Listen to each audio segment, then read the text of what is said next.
Halo teman-teman semuanya, balik lagi di podcast Some Story, sebuah cerita yang menginspirasi dengan gua Adam. Dan seperti biasa, kita akan mengulas satu hal yang menarik dan juga dengan kisah seru juga pastinya. Di episode kali ini, gue bakal ngulik lagi ya dengan musisi dan juga mungkin perjalanan karir dia juga. Dan hari ini udah barengan gue ada Maulana.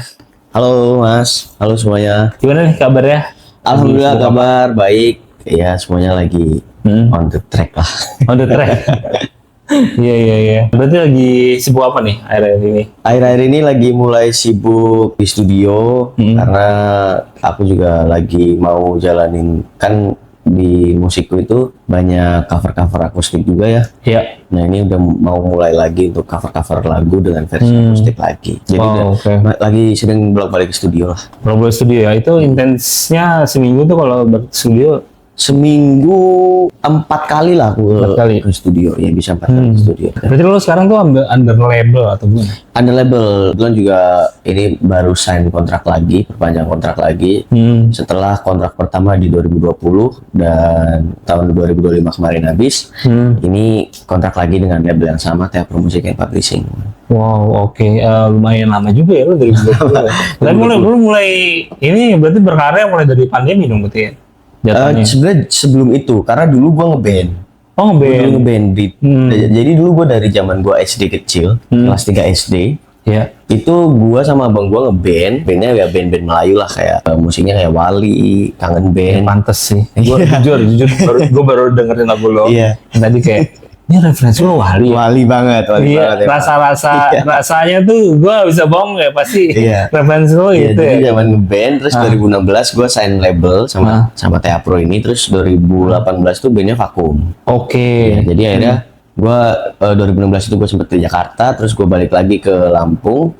Habis itu gue berangkat lagi sendiri 2018 itu buat ya mencoba solo karir lah di sini. Sampai akhirnya 2020 sign lagi sama Teapro Music. Cukup panjang juga. Lo itu sempet kuliah kah atau gimana lo? Enggak, fokus musik aja. Gue lulus SMP langsung ngeband sama abang gue, langsung sign label. Oh gitu. Jadi gue nggak ngelanjutin SMA. SMA pun lo juga nggak ngelanjutin. Nggak ambil paket kalau paket sih udah di 2024 kemarin, alhamdulillah udah beres. Tapi kayaknya aku tinggal ngambil ijazahnya dan belum sempat juga sampai sekarang belum sempat. Terus ya itu karena waktu aku lulus SMP itu aku kayak bilang ke orang tua gitu, kayak ini gimana ya, mau lanjut sekolah atau mau fokus di musik ya, karena kondisinya waktu itu aku udah telat sekolah 1 tahun. Jadi teman-teman SMP ku udah pada mau naik kelas 2. Aku ketika mereka sekolah, aku jalanin kontrak sama band. Gitu. Sama band sama iya. Akhirnya ya udah telat setahun, akhirnya ya udah fokus di musik aja lah gitu sampai sekarang. Akhirnya lo berarti kan ngeband di Lampung berarti dulu. Iya, dulu ngeband di Lampung, bikin demo semuanya di Lampung. Band gue tuh dulu sampai 23 lagu bikin demo. Wow. Terus akhirnya sign di label itu 1 album 10 lagu lah gitu. Gokil sih itu. Akhirnya apa memutuskan lo ngerantau? Itu ngerantau juga bareng band juga dulu? Awalnya sama abang gua, kebetulan karena ngebandnya berdua, jadi ngerantau sama abang gua. Tapi pada akhirnya gua memberanikan diri lah, karena waktu itu masih kayak 15 atau 16 tahun gitu.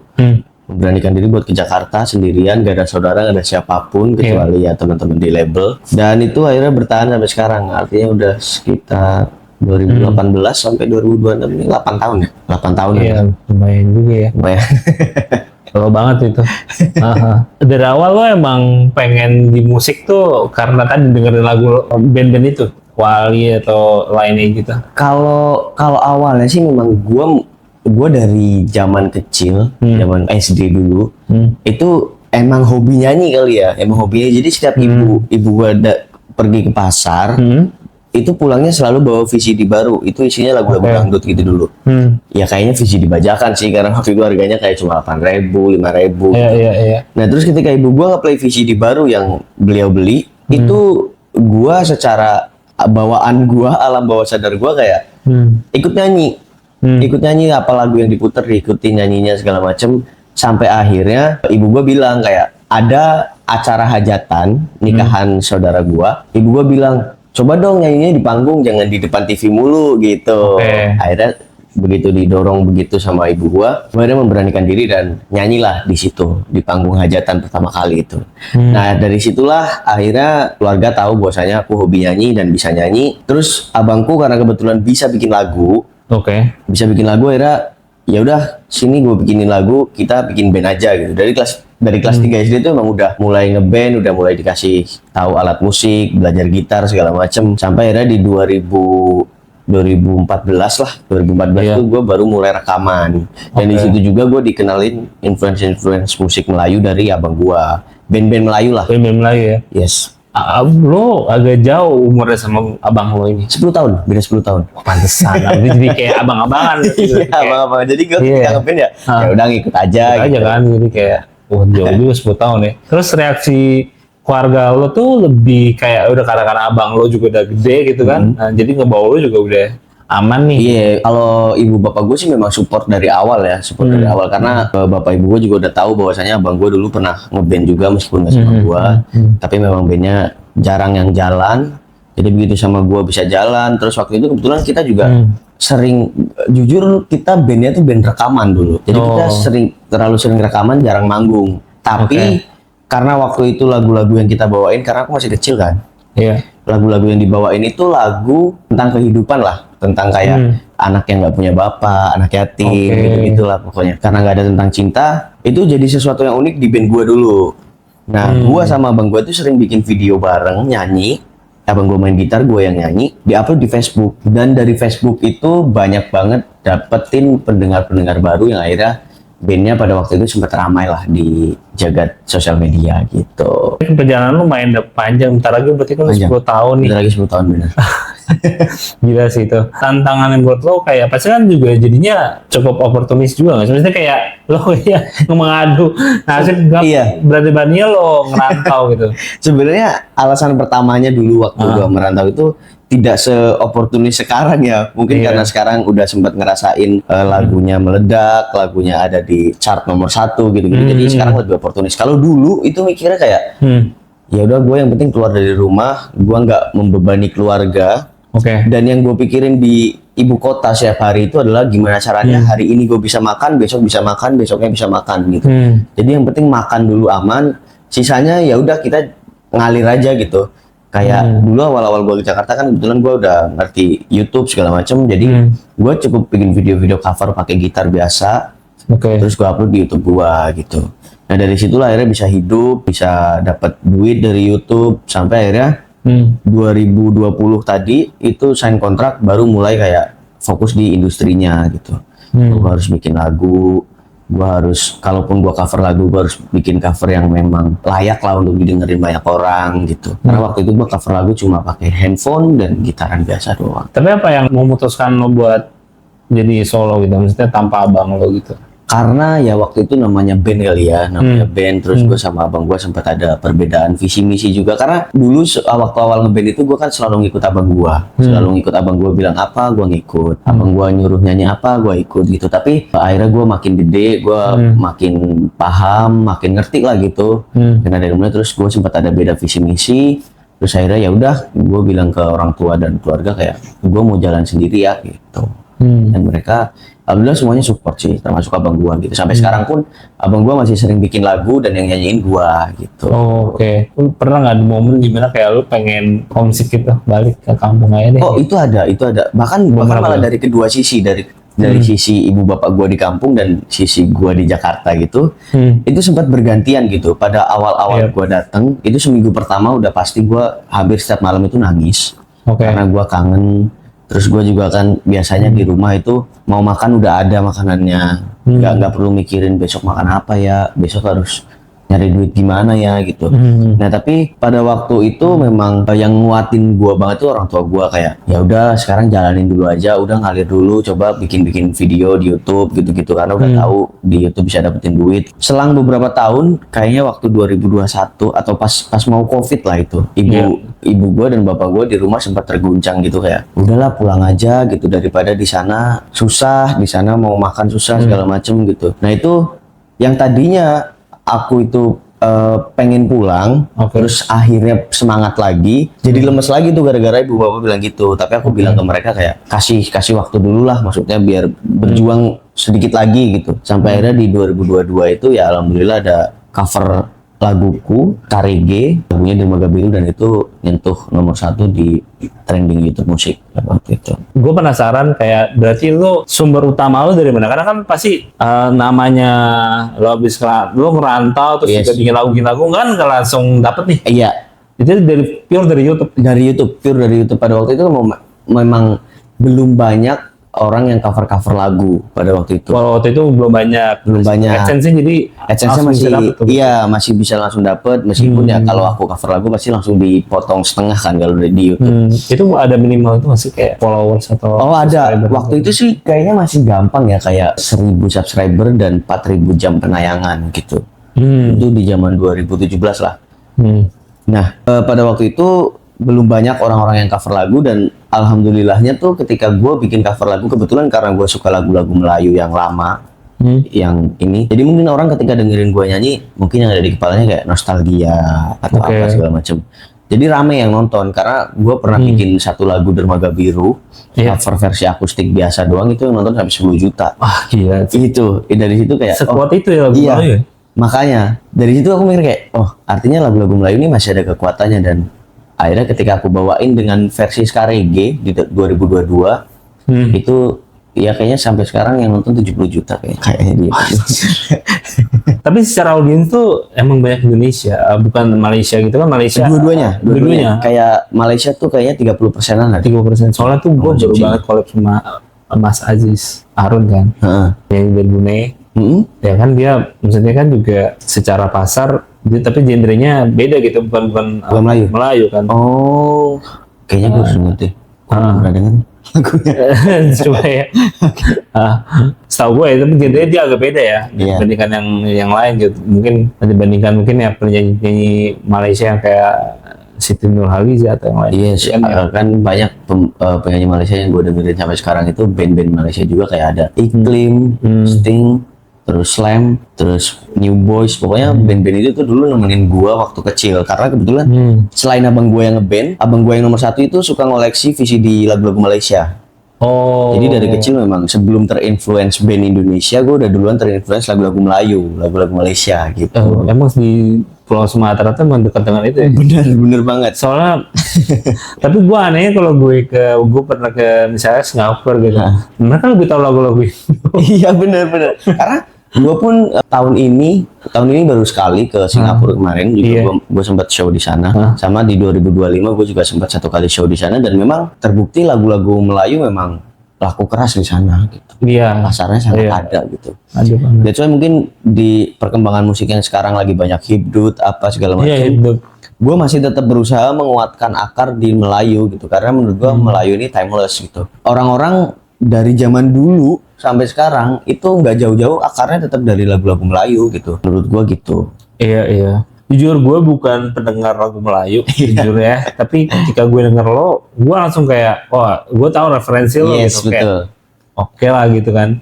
Dan kayak dari tadi kan kita ngomongin soal ngerantau, Yes. judul lagu lo Pepatah, Yes. tapi juga ngomongin soal itu juga ya, perantauan. Iya. Itu gimana nih? Lo udah ngumpulin dari sekian banyak demo atau gimana nih? Sebenarnya lagu Pepatah ini gue bikinnya itu baru pas bulan Ramadan kemarin. Baru banget dong Baru berarti? banget. Jadi setelah gue 8 tahun merantau dan setelah 5 tahun lebih gue solo karir, itu gue mikir kayak ada satu hal di hidup gue yang belum pernah gue bahas di lagu-lagu gue, yaitu soal merantau. Soalnya biasanya topiknya apa tuh kalau? Topiknya selalu tentang percintaan. Ya putus cinta, diselingkuhin, jatuh cinta gitu. Hehehe. Terus cinta tak harus memiliki gitu-gitu. Iya. Nah, 2026 ini gue memberanikan diri buat coba gue kulik deh soal perantauan ini, karena menurut gue cukup menarik dan orang-orang juga jarang denger dari gue gitu. Nah, akhirnya gue berpikir untuk bikin lagu yang isinya tentang perjuangan seorang perantau gitu, dan menceritakan tentang begitu kerasnya hidup di dunia perantauan gitu. Meskipun yang gue rasain itu mungkin tidak sekeras orang-orang yang mungkin kerjanya lebih berat, kayak mungkin Iya. kuli bangunan Iya. atau kuli pasar itu kan menurut gue lebih fisik Lebih ya. fisik, Tapi iya. menurut gue juga berusaha sangat keras di Jakarta ini buat bisa bertahan hidup gitu.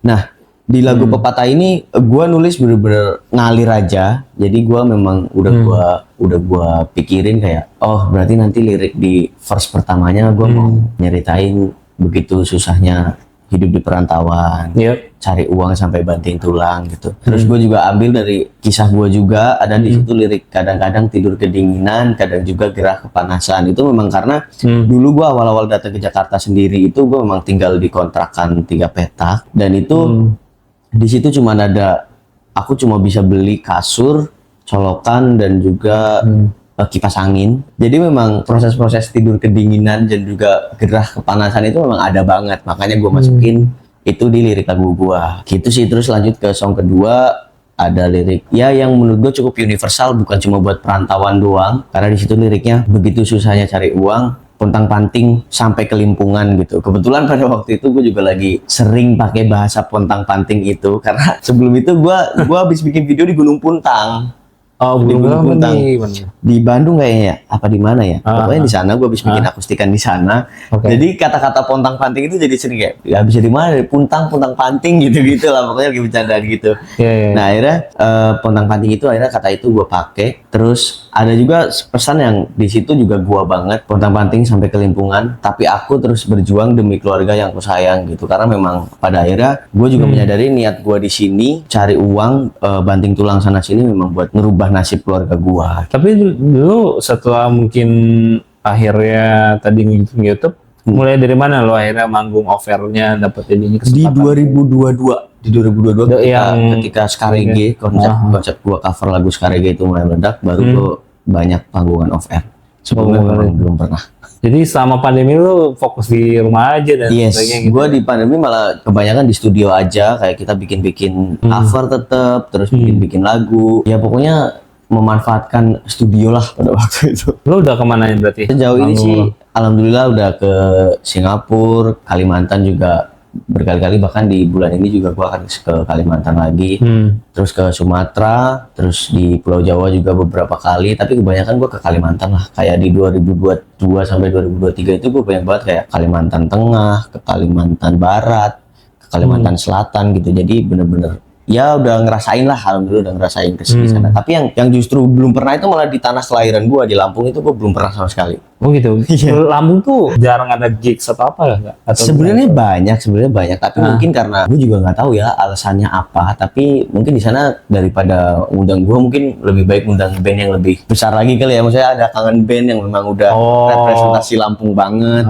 Terus sekarang juga ada Batas Senja yang memang orang-orang Lampung. Jadi ya mungkin di situ alasannya. Udah gitu juga mungkin gue juga belum terlalu besar dengan lagu-lagu gue sendiri, karena sejauh ini masih banyak lagu-lagu cover kan yang gue gedein gitu. Penasaran juga ya, berarti secara umumnya sih mau banyak di Sumatera, di Kalimantan, dan juga Yes, mungkin betul. apa Malaysia atau Singapura juga gitu ya.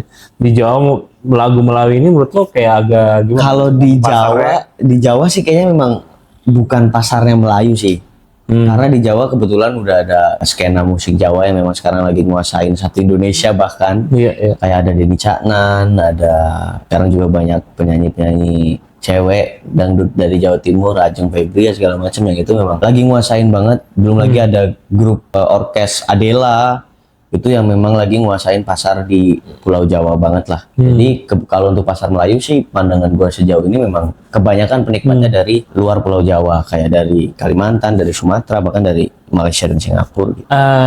Terus dari ini di luar Asia Tenggara, lo audiens lo ada juga mesti kayak mereka yang ini juga suka Melayu juga gitu. Kalau itu sih gue belum ngecek ya, tapi kalau kayak kemarin gua live stream, gue sering live streaming di TikTok by the way. Nah itu banyak juga yang komentar-komentarnya dari Eropa, ada yang dari Turki, ada yang dari Arab, tapi kebanyakan memang orang Indonesia yang ada di sana. Tapi kebetulan juga mungkin karena dia nge-share, mungkin muncul di FYP orang-orang pribadinya gitu, jadi banyak juga yang nonton dari sana. Tapi kalau untuk mereka jadi pendengar yang setiap hari dengerin sih kayaknya belum deh. Kebanyakan masih Asia Tenggara. Dari lo ini nih, misalnya POV lo ya, kayak kalau merantau tuh kita kan biasanya dilihat antara kita bisa kerja keras atau kerja pintar. Dari lo gimana? Kalau gue sih yang tadi gue bilang ya, karena gue gua nggak bisa kerja keras karena ya badan gua mengakui badan gua ringkih. Iya. Jadi menurut gua sih gua lebih ke kerja cerdas ya, bahasanya kerja cerdas. Karena sebenarnya bukan berarti yang kerja keras itu nggak cerdas, karena mungkin empat orang juga beda-beda, keahlian orang beda-beda. Jadi mungkin karena gua dari awal udah ngerti dunia digital, udah ngerti YouTube, udah ngerti Facebook segala macem, akhirnya gua mendalami di situlah yang pada akhirnya bikin gua milih jadi kayak oh ya udah gua kayaknya fokusnya di sini aja deh gitu. Tapi ya tetap aja semuanya butuh kerja keras juga kok, kayak kita harus keep up sama apa yang lagi tren. Dan YouTube itu juga dari zaman gua baru mulai sampai sekarang itu peraturannya beda-beda, peraturannya berubah-berubah. Yang itu bikin gua kayak oh artinya gue juga nggak bisa nih kayak cuma sekali bikin terus jadi. Gue juga tetap harus ngecek, gue juga tetap harus belajar apa yang lagi dicari sama YouTube-nya sekarang gitu. Dan juga Facebook sekarang bisa ngasilin duit yang dulunya nggak bisa gitu. Dulunya cuma ya udah buat promosi aja gitu, sekarang bisa jadi nambah duit, dan itu masih gue pelajarin sampai sekarang gitu. Iya. Respons pendengar lo kayak gimana setelah lagu ini keluar juga dari pepatah ini? Oh, alhamdulillah sih pendengar gue juga pada seneng karena kebetulan mereka juga banyak yang lagi merantau. Ya. Ada curhat-curhat gak kayak oh gue ngerantau gue kayak gini nih? Banyak itu juga ada sering kalau gue lagi live streaming. Iya kayak ada yang kan gue sempat bikin konten kayak Lampung Jakarta 8 jam, tapi Jakarta Lampung itu 1 tahun. Yang artinya kayak gue dari Lampung ke Jakarta itu cuma butuh waktu 8 jam, tapi buat gue pulang kampung itu gue butuh waktu 1 tahun karena gue harus cari peruntungan di ibu kota gitu. Bahasanya gitu. Akhirnya di situ banyak tuh komen-komen yang menurut gue sangat menarik, dan ternyata konten itu mewakili mereka juga. Ada yang benar-benar kayak Jakarta Taiwan berapa jam, Taiwan Jakarta 8 tahun gitu. Yang artinya ternyata lagu ini juga mendapatkan respon yang positif juga dari mereka dan mewakili beberapa perasaan dari mereka gitu. Dan kemarin juga gue sempat bikin campaign bareng fans-fans gue. Jadi gue tahu mereka semua pasti sekarang lagi pada kerja, mereka lagi berusaha berjuang buat keluarganya. Jadi gue bikin campaign kayak ayo kita bareng-bareng bikin video aktivitas kita lagi merantau atau kita lagi kerja, pakai background lagu gue. Nanti video-video kalian akan gue kompilasikan dan gue jadikan satu buat gue rilis di YouTube. Dan alhamdulillah udah dirilis juga dan mereka senang, responnya sangat positif dan seru lah. Gokil sih. Apalagi kemarin habis keluar ada film Tunggu Aku Sukses Nanti kan. Iya. Lagi juga baru nonton juga tuh kan sama lagu lo. Thank you banget sebelumnya buat udah sharing sama gue hari ini. Buat teman-teman yang mau ikutin sosmed lo atau mau dengerin lagu bisa di mana? Iya. Buat teman-teman yang pengen follow gua, bisa langsung di follow di Instagram @maulanardiansyah_. TikToknya juga sama @maulanardiansyah_. Dan juga jangan lupa subscribe channel YouTube gua Maulana Ardiansyah, dan dengerin terus lagu Pepatah dan tonton musik videonya di YouTube channel Maulana Ardiansyah, dan lagunya udah bisa didengerin di seluruh digital streaming platform. Oke, siap. Langsung aja tadi follow juga, ikutin Maulana di sosmed dan juga dengerin lagunya juga pastinya. Tapi next buat lo apa nih? EP, album atau apa? Kalau album atau EP gue belum kepikiran, tapi yang jelas gue akan melanjutkan sequel dari lagu Pepatah ini. Oke. Karena di sini kan gue benar-benar nyeritain perjuangan gue banget nih di sebagai perantauan. Nah di nextnya itu gue akan bikin lagu tentang perantauan jatuh cinta. Oke. Nah gitu. Jadi kayak ada kayak gue lagi berjuang tapi gue juga pengen ngehalalin lu nih, ya gitu gitulah pokoknya gitu-gitulah. Iya. Menarik. Oke, ditunggu sih nanti. Siap. Oke, buat teman-teman yang ingin bekerjasama atau ada ide untuk konten podcast Some Story selanjutnya, bisa banget hit up on Instagram di @podcastsomestory, dan juga bisa melalui email kita di podcastsomestory@gmail.com. Dan thank you buat teman-teman semua yang sudah mendengarkan Some Talk Podcast Some episode 148 bersama Maulana. And see you in the next episode. Dadah semuanya.